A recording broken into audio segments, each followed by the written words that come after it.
Bonsoir François Asselin. Bonsoir, monsieur Lemarie. Vous présidez la CPME, la Confédération des petites et moyennes entreprises. Quand François Fillon est venu il y a quelques semaines voir vos adhérents, il a été très applaudi, peut-être plus applaudi que d'autres candidats. Est-ce que François Fillon est votre favori, François Asselin? Votre question est assez précise, mais en fait, François Fillon n'était pas le seul invité. Par contre, il était celui qui avait, entre guillemets, le moins de surprise, puisque ça faisait bien longtemps qu'il avait finalement annoncé la couleur. Ça faisait très longtemps qu'il s'était préparé à cet exercice de l'élection présidentielle. Et il arrivait avec un programme connu quasiment de tous. Pour les autres, c'était effectivement plus une découverte. L'accueil a été poli avec tout le monde et applaudi avec tout le monde. Effectivement, François Fillon avait bénéficié d'un accueil plutôt sympathique. Mais donc c'est votre il a candidat pas été le ou seul. pas, François Absolument pas. Asselin? Vous savez, les chefs d'entreprise, d'abord, quand un syndicaliste commence à faire de la politique, il arrête de faire du syndicalisme. Pour autant, mon job, c'est d'être en dialogue avec l'ensemble de l'échiquier politique de droite comme de gauche. Et puis nous sommes des pragmatiques, c'est-à-dire que ce que nous cherchons à comprendre finalement, c'est de décrypter qu'est-ce qu'il y a derrière les programmes de chaque candidat. Alors ne me parlez pas des candidats, parlez-moi des programmes. Quel est votre programme préféré en tant que patron le de PME? programme, c'est pas compliqué si vous voulez. Il faut regarder la France telle qu'elle est, droit dans les yeux comme on dirait en politique. C'est-à-dire qu'il y a des principes de réalité. Quand on dit que la France a une dette abyssale, il faudra bien traiter ce problème à moyen long terme de notre dette, puisque sinon, bien, nous allons perdre notre souveraineté. Quand on dit que la France a un déséquilibre majeur autour de la sphère publique par rapport au secteur marchand, effectivement, il faudra bien régler ce problème.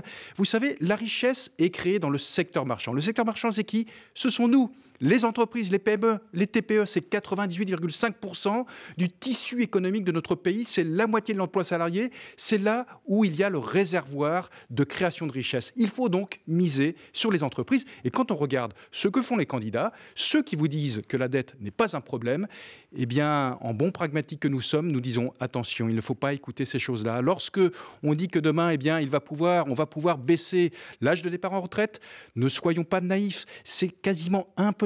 Bon, vous êtes en train de dessiner un profil, là, François Asselin. Il y a quelques jours, à votre place, il y avait Pierre Gattaz, le président du MEDEF, et lui nous a dit clairement, notre programme préféré, c'est celui de François Fillon et éventuellement celui d'Emmanuel Macron. Et vous? La personne qui sera élue à la présidence de la République va avoir devant elle des travaux d'Hercule, dans tous les domaines. Et là, je vous parle du secteur économique, mais quand on commence à aller vers la politique étrangère ou autre, c'est-à-dire que non seulement il faudra un programme extrêmement solide, extrêmement construit. Vous en avez effectivement qui ont des programmes dans ce domaine, dans le champ économique, qui sont extrêmement construits, extrêmement pragmatiques. Pourquoi? Parce que tout simplement, dans l'économie, il y a quelque chose de science exacte. On sait ce qui peut fonctionner, on sait ce qui ne fonctionnera pas. Donc attention à toutes ces aventures économiques qui risquent de nous envoyer dans le mur. Donc tout simplement, nous disons qu'il faut être pragmatique, regarder les choses avec raison. Et là, effectivement, il y a des candidats qui, visiblement, ont plus travaillé ce champ que d'autres. Et vous prononcez leur nom ou pas ce soir? Je ne prononcerai absolument pas leur nom, c'est-à-dire qu'il est facile de décrypter ce que je viens de dire. Alors, je vais en prononcer d'autres. Je suis désolé, je vais encore citer Pierre Gattaz, le président du MEDEF. Il y a quelques jours, dans une interview, il a mis sur le même plan 3 candidats. Il a déclaré, je le cite, « Voter Mélenchon, Le Pen ou Hamon, c'est ruine, désespoir et désolation, pauvreté généralisée ». Est-ce que ces 3 candidats se valent pour vous aussi? Les mots sont forts, mais si on regarde les choses d'une façon très pragmatique, quand on parle d'abaisser l'âge de départ en retraite, on sait que c'est quasiment impossible. C'est-à-dire que c'est simplement possible en augmentant les cotisations. Or, nous avons toujours un problème de décalage du coût du travail en France par rapport à nos concurrents étrangers. Donc, comment fera-t-on pour payer des retraites plus tôt qu'aujourd'hui? C'est une vraie question à laquelle on ne sait absolument pas répondre en termes budgétaires. Lorsque l'on dit qu'il va falloir contraindre un petit peu plus le salarié, en tout cas le marché du travail, quand on a pas loin de 6 millions de personnes qui sont à la porte des entreprises en France, qui sont au chômage. Comment vous allez déverrouiller le marché de l'emploi en rajoutant de la contrainte? Mais les 3 candidats que je viens de citer, ce sont les mêmes pour vous? Sur le champ social, ils ont des similitudes. C'est-à-dire qu'effectivement, il y a beaucoup de contraintes à travers les propositions qu'ils font. Alors que ce que nous avons besoin, c'est d'un petit peu plus de liberté. Notre pays ne pourra s'en sortir qu'avec les femmes et les hommes qui un jour posent un acte courageux de reprendre une entreprise ou de la créer. Et bien pour cela, il faut avoir quelque chose de porteur, un environnement qui les porte vers la prise de risque. François Asselin, est-ce que Marine Le Pen, avec son programme, Marine Le Pen que vous avez reçu comme d'autres candidats, est-ce qu'elle est aujourd'hui une candidate comme les autres? Marine Le Pen, on l'a tout le temps diabolisée. Vous savez, lorsqu'on rentre en dialogue avec l'ensemble de l'échiquier politique, et c'est ce qui s'est passé récemment à la CPME, on peut décrypter les programmes des candidats. Et Marine Le Pen n'a absolument pas surpris par son programme, bien au contraire, elle a Est-ce qu'elle plutôt vous a inquiété. convaincu? Certains Non. patrons de PME envisagent de voter pour elle. Oh, ben écoutez, Plus qu'avant ou pas, d'ailleurs je ne pense pas, si vous voulez, tous les patrons, tous les Français qui ont une approche pragmatique, raisonnée, savent bien qu'il peut y avoir des aventures qui peuvent effectivement emmener l'ensemble de notre pays, de nos compatriotes, dans le mur. C'est Marine Le Pen, ça, François Asselin? Écoutez, affirmer de Dans le sortir mur que la solution est de sortir de l'euro, attention, si jamais on se trompe, c'est une catastrophe. Donc je préfère pas jouer avec ça, effectivement, personnellement. Cette semaine, c'est la fin d'un dispositif que les PME ont beaucoup utilisé, le suramortissement des biens industriels, pour le dire autrement. Un gros avantage fiscal pour les entreprises qui ont investi dans des machines, dans des outils, dans des logiciels.